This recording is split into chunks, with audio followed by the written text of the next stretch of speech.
Good evening, children. Let us begin with the new topic under chapter 1, Matter in Our Surroundings. That is, can matter change its state? We already know three states of matter, that is solid, liquid, and gas. How can we change the state of matter? For example, what is the process is done to convert a solid to form a liquid, or from liquid to a gas? So what is the process that has to be taken place between them to change a state of matter? So how the state of matter solid changes to state of liquid, or state of liquid changes to gas? So there are two reasons, either changing the temperature or change of pressure. Let's study this concept in detail. Have you ever thought, children, what happens inside the matter when you want to change the state of that particular matter? Or do you know the particle behavior of that matter when you want to change its state? So let's study or let's understand these type of questions by uh, knowing the effect of change of temperature or effect of change of pressure. Okay, and here you can see a picture. I've taken solid as a ice and liquid as a water and gas as a steam. So you can see your red arrow mark indicates increase in temperature, wherein blue arrow mark indicates decrease in temperature. So what do you think if there is an increase in temperature? A solid, that is ice, turns to be a liquid when you give a high temperature, right? And a liquid turns to be a gas or a steam formation. So why is it so? Because we are again heating this liquid and it gives out a gas, right? And if you keep on decreasing the temperature, gas can turn to be a liquid by condensation process, and liquid turns to be a solid um, by solidification or freezing. So you should remember these terms when solids are given a high temperature.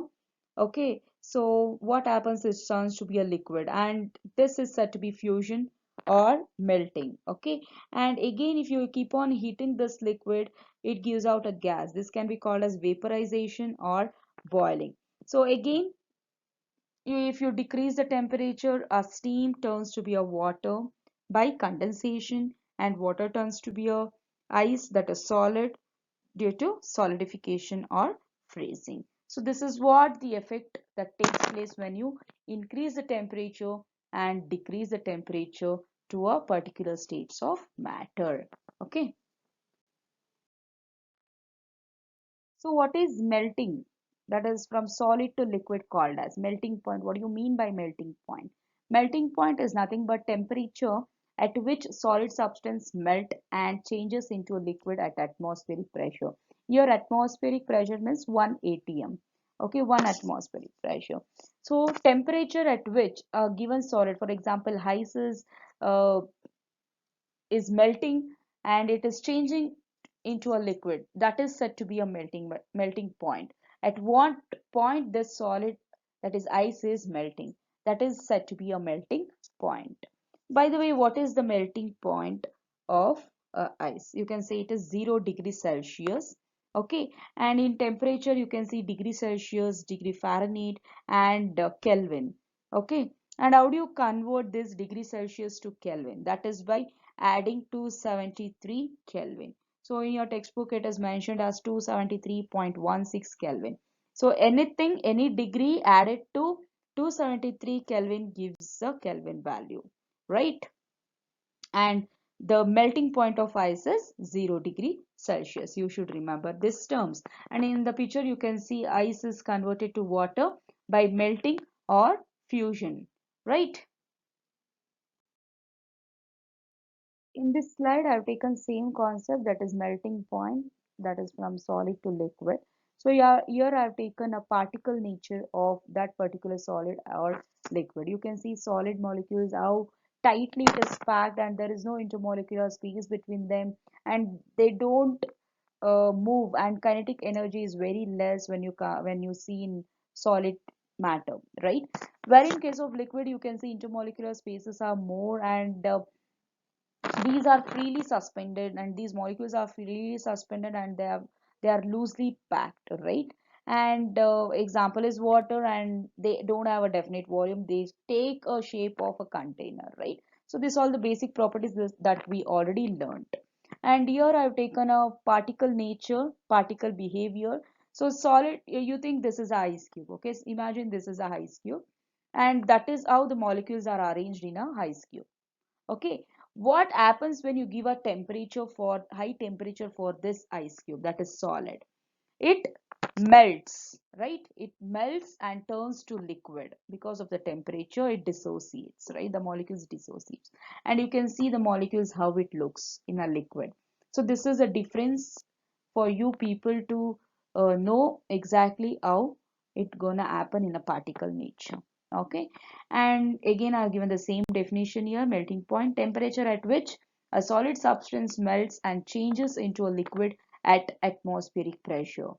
Okay, and atmospheric pressure is normal temperature. Fine. Heat energy is used to overcome the strong force of attraction. In solid, there is a strong force of attraction between each molecule. So heat is something which is overcoming this strong force of attraction. It is breaking the tight packed of these molecules. Okay. Here we'll learn about boiling, that is from liquid to gas. If we keep on boiling the liquid, what happens?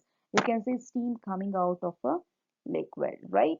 So that is nothing but a gas. So you can call this process between liquid and gas as a boiling or vaporization. You can't use it evaporation, right? So you should use the term vaporization. That is temperature at which liquid boils and changes rapidly into gas at atmospheric pressure.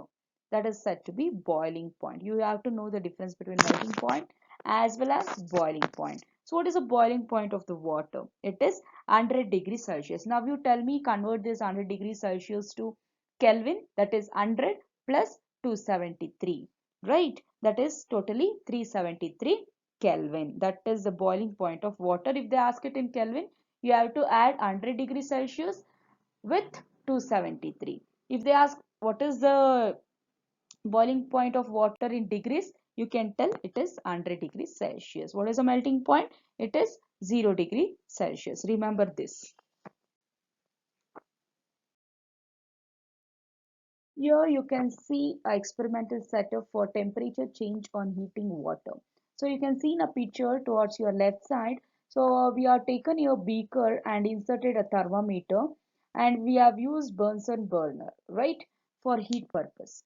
And why do we keep this thermometer in a water? Because to check the temperature, how gradually the temperature keeps on changing. See children, if you initially keep changing the temperature of water, what happens? Initially it will be at 0 degree. Okay, if you keep on boiling the water, what happens? The temperature rises. Obviously it rises, right? You can see it in the thermometer. Once it reaches to 100 degrees Celsius, what happens? It stops. Okay, because the boiling point of water itself is 100 degrees Celsius.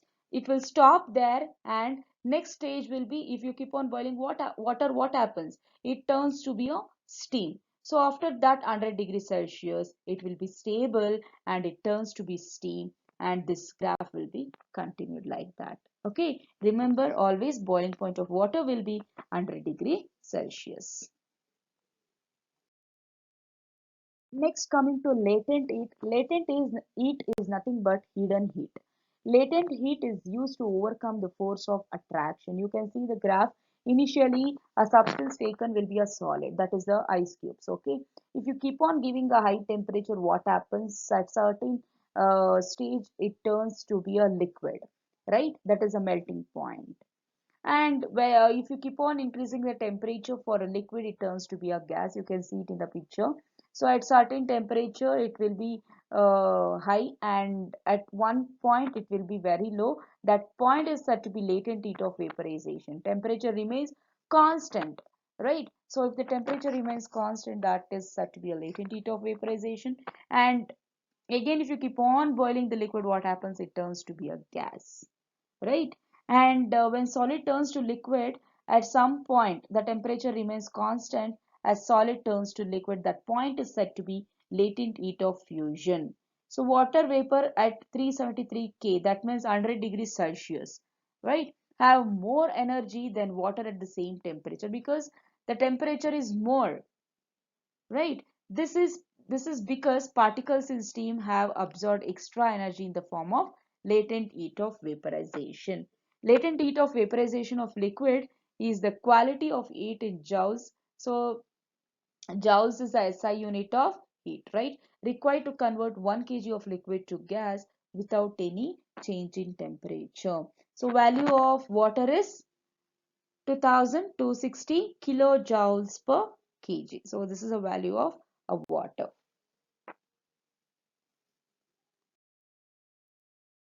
Here you can get a clear definition for latent heat of fusion.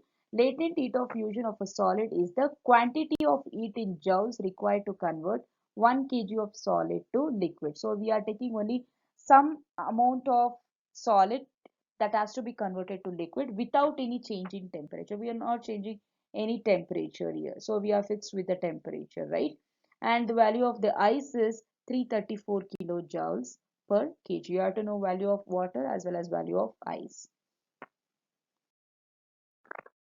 So next topic we are seeing that can solid change into gas directly. So what we studied in previous topic is we saw that solid converts to liquid and liquid converts to gas according to the temperature. So what happens here is they're asking whether solid can be converted to gas directly skipping a liquid process. Yes, it is possible, and this process is called sublimation. A change of state directly from a solid to a gas without changing into liquid state or vice versa is called sublimation. Like we studied few terms called freezing, fusion, boiling, vaporization, melting, right? Same way, sublimation also. Remember this definition. So here is an experimental setup where we have taken a camphor or ammonium chloride in a china dish. Okay, we are taking a crushed ammonium chloride or a camphor in this china dish, and what we have did is we have put an inverted funnel over the china dish. You can see inverted uh, tube is been inverted means ulta. So it has kept inverted and it has covered a china dish. And we have to put a cotton plug on the stem of the funnel. You can see a cotton plug is been closed on the top, right? Now what we do is we heat it slowly and absorb the reactions. So what do you infer from the above uh, picture? So we can see that ammonium chloride is solidified inside the inverted tube by the vapors formed. How the vapors is forming, children? It is by we are giving a external source of heat, right? So that this camphor or ammonium chloride is becoming a vapors, and these vapors are settling at the corners of the inverted tube and it is solidified. That means we are converting a solid to gas directly. You can't see, nowhere you see a liquid. Right here we are taking a solid camphor or ammonium chloride and we are heating it, and directly the vapors are formed. Vapors are nothing but gas, right? And these gas are solidified on the corners of the inverted tube. So yes, it is possible to change solid directly to a gas. That process is said to be sublimation. Last topic is effect of change of pressure. So here we can consider that applying a pressure and reducing temperature, we can liquefy the gas molecules. Here you can see we have used cylinders, like along with the cylinder we have used piston, where these gas molecules are compressed with a high pressure using a piston.